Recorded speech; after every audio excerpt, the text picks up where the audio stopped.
Bismillahirrahmanirrahim. Alhamdulillahirabbil alamin. Wa afdhalus salati wa atammu taslimi ala sayyidina Muhammadin wa ala alihi wa sahbihi ajma'in. Allahumma nafa'na bima 'allamtana wa 'allimna ma yanfa'una wa zidna ilma. Subhanaka la ilma lana illa ma 'allamtana innaka antal 'alimul hakim. Rabbana shrah lana sudurana wa yassir lana umurana wahlul 'uqdatam min alsinatina yafqahu aqwalana. Ya. Eh, Pembahasan isi Mughal Syarif hari ini insyaallah kita murojaah lagi sambil eh, menutup materi isi Mughal Syarif dengan syarat isi Mughal Syarif memenuhi dua syaratnya. Kembali kepada di sini sebab-sebab kenapa isim itu tidak boleh ditanwin, sebab-sebabnya apa, atau dalam bahasa ilmu nahunya adalah ilatnya itu apa.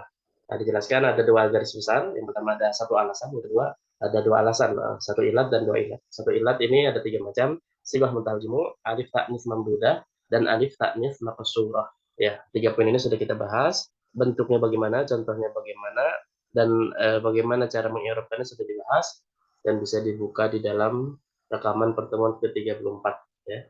Cuma tiga ini saja alasan.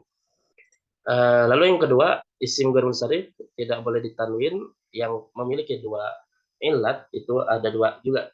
Ada yang isim alam dan ada yang sifat ya. Isim alam ini memiliki 6 cabangnya lagi ya. Kalau sifat ada 3. Nah, isim alam dan sifat ini apa namanya? Dia dari segi maknanya. Kalau yang bawahnya ini adalah dari segi lafzinya, lafaz ya. Gitu. Ibu Hima sudah bergabung Ibu Hima? Sudah Ustadz, aman Alhamdulillah. Ustadz, banget. Oh ya, sehat Ibu ya? Ya, Alhamdulillah Ustadz. Udah di rumah nih? Sudah Ustadz. Hujan nggak di sana enggak ya? Belum hujan, Enggak ya? baru Belum hujan. malam aja. Semoga enggak ada. Kita lagi di Depok Iya, di rumah. Oke. iya. Ya, isim alam ada 6. Ya, taknis, mujmah, tarkib masji. Yang 3 ini sudah dibahas di pertemuan 35 ya. Bisa lihat di rekamannya. Jadi isim alam dan juga beserta taknis, beserta ajam, mujmah, dan juga tarkib masji. Masing-masing sudah dijelaskan. Isim alam dan taknis itu bagaimana, ujmah itu apa, begitupun tarkib al-masji sudah dibahas. Bagaimana contohnya, kalimatnya, dan bagaimana cara idofnya sudah dijelaskan di pertemuan 35. Lalu selanjutnya yang 3, 4, 5, 6 ini ziratul alif wa nun, waznul fi'li, dan al-adlu. Masing-masing sudah dijelaskan juga di pertemuan ke-36 kalau ini. Ya. Detailnya bagaimana, begitupun contoh dan cara i'rabnya ya.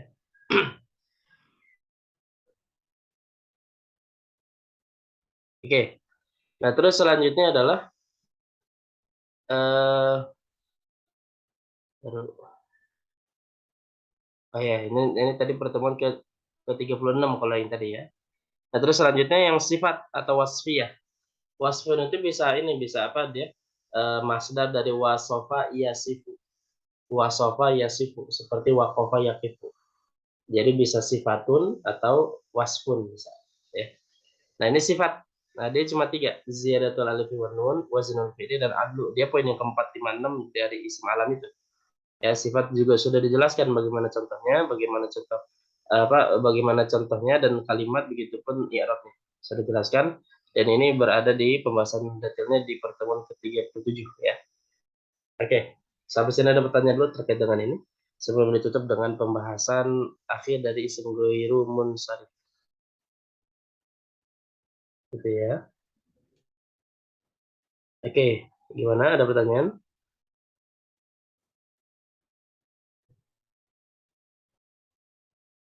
Oke.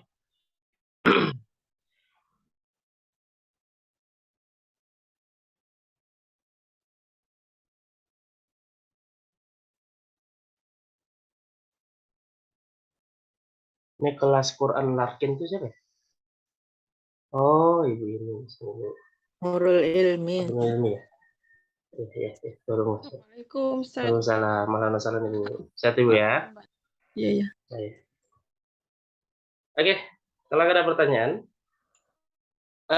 di dari siang ini, pembahasan isim ghairul munsharif bil fathati idza kana khalian min al wa alla yudhafa. Baru ini saya ini salah ngetik ada. Jadi dalam istilah al-jami atau istilah ulama Kufah itu dengan fathah. Dengan yang kedua dia tidak ada alif lam Dan yang kedua, dia tidak ada, contohnya saya sholat di masjid-masjid itu banyak gitu ya. Nah, di sini sholat itu fi'il dan fa'il ya. Sholat itu fa'ilnya huruf ta'nya itu ya. Fi masajida ini jar dan majrur. Masajida ini termasuk isim ghair munsharif. Itu adalah karena istilah muntahal jumu' ya. Jadi punya satu ilat. Namun bifi dia itu isim majrur disebabkan karena fi. Wa alamatu jarrihil fathah, dan tanda jati sebagai pengganti dari kasrah karena kasrah tanda asliyah dari khafat, tanda khafat atau jar. Karena bisa fathah kan kasrah li annahu ismun ghairu munsharif. Karena dia isim ghair munsharif di sigati muntahal jumu'i, karena dia itu ilatnya adalah sigah muntahal jumu'i. Oke, di sini masajida itu majrurnya pakai fathah. Kenapa? Karena dia memenuhi dua syarat. Yang pertama, masajid ini tidak ada alif lam. Enggak ada alif lam ya. Bukan fil masajid tapi fi masajid. Dan yang kedua, dia tidak diidhafahkan. Artinya enggak ada mudhof ilaih dia. Kita masajida. Enggak ada mudhof ilaihnya. Nah, maka ketika dia sudah memenuhi syarat ini, pertama memang dia isim munsharif karena isim mutal jumu'.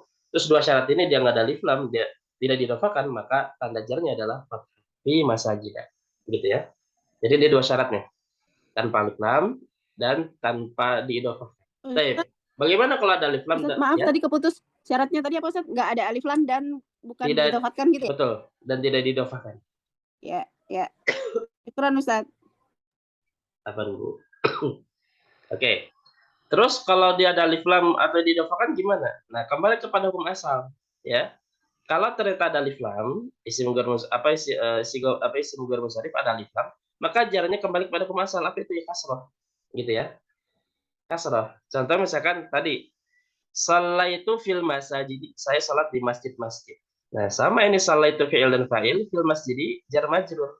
Al masjidi ini dimajrurkan karena fi dan tanda jarnya adalah kasrah. Kok bisa? Padahal masjid itu isim mutal jumu'. Kok bisa? Kenapa? Karena ada alif lam gitu. Paham ya? Nanti akan dijelaskan alasannya kenapa ilat itu.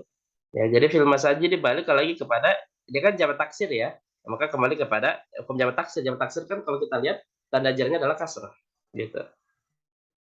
Maka kalau kita i'rabkan al-masjid itu adalah kata Mas al-masjidnya enggak ditulis di sini. Masa ditulis ini. Pada singkat banget ini. Al-masajid ismun majrurun bi fi. Itu adalah isim majrur disebabkan karena fi. Wa alamatu jarrihi al-kasratu dhahiratu fi akhirih.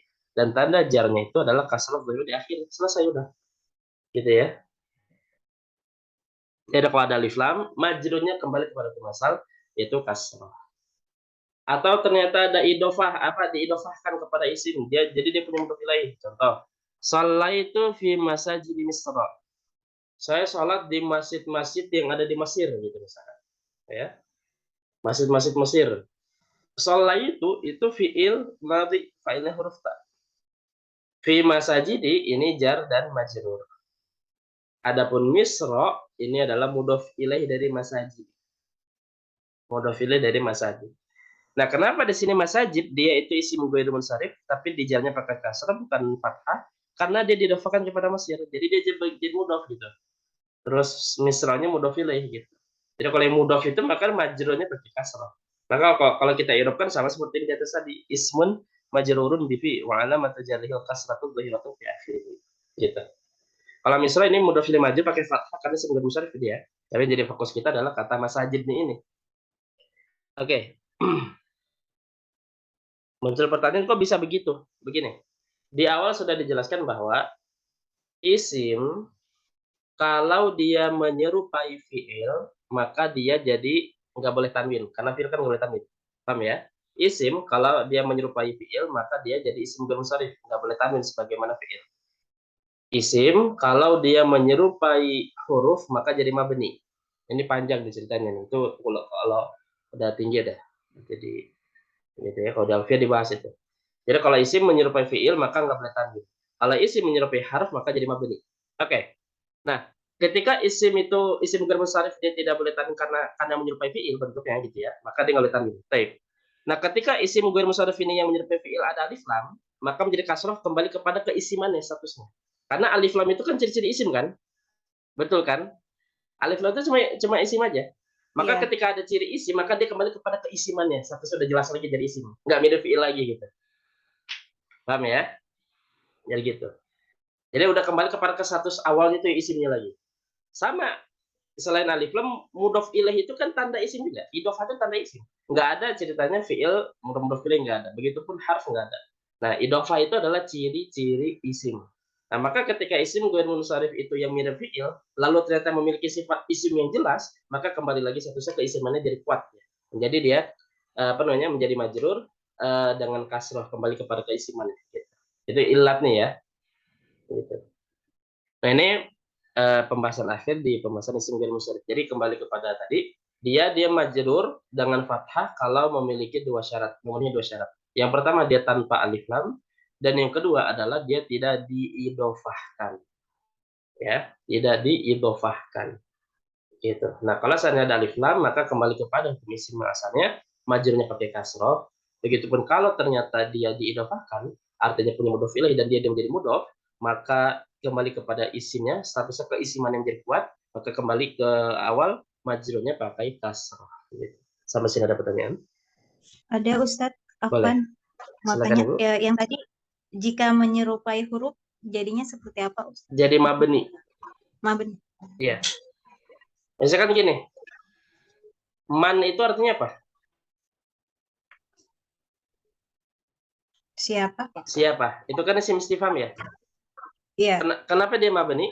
Karena dia seperti harf, karena seperti hamzah, apakah. Dia punya makna istifham gitu. Jadi punya keserupaan dari segi makna istifham gitu.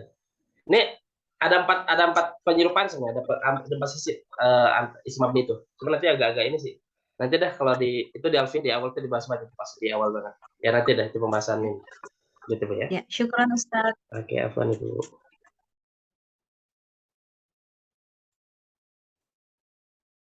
Kayak fiil juga kan dia punya kan mabni dia ya. Pokoknya mabni kalau fiil. Nah, tapi ketika fiil itu menyerupai isim, maka jadi mu'rab. Makanya fiil madi itu mabni. Fiil amr itu mabni. Nah, fiil mudhari itu dia jadi mu'rab. Kenapa? Karena dia seperti isim. Seperti apa? Seperti isim. Contohnya, kalau zahaba, fiil mudhari ini apa? Yazhabu. Nah, kalau isim fa'ilnya apa? Zahibun. Zahibun. Nah, itu fiil mudhari dengan isim fa'il itu sama itu. Maksudnya sama dari apa nih? Sama dari segi harokat dan sukunnya. Yazhabu yazhabu harokat sukun harokat. Sama seperti zahibun harokat sukun harokat. Makanya disebut fiil mudhari. Mudhari itu dari kata dhara'a yudhari'u. Isim fa'ilnya mudhari. Artinya apa? Mudhari itu artinya serupa, menyerupai. Artinya syabaha. Jadi fiil mudhari menyerupai fiil, menyerupai isim, makanya jadi mu'rab. Kan kalau isim kan mu'rab buku masalah. Gitu. Ya, ini teori aja sih. Kalau yang mirip huruf itu nggak seperti kana laisa itu ya, Ustaz? Yang mana?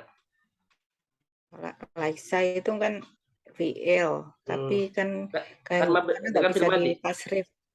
Kan fiil madi dia. Maka mabni. Gitu. Nggak bisa di tasrif.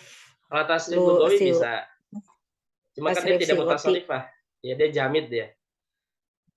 Dia tidak mutasarrif dia. Gitu. Kalau fiil itu kan dia kemasannya udah mabni. Jadi nggak perlu ini lagi. Ya. Jadi nggak perlu kudu dimiripin huruf enggak. Karena memang udah kemasannya mabni. Kalau fiil itu. Ya. Oke, sampai sini ada pertanyaan? Kalau nggak ada, ini saja untuk pembahasan jadi syaratnya 2, kalau tanpa alif lam dan tanpa diidhofahkan. Ini nanti insyaallah akan kita lanjut alamatul jazmi, yaitu tanda jazmi.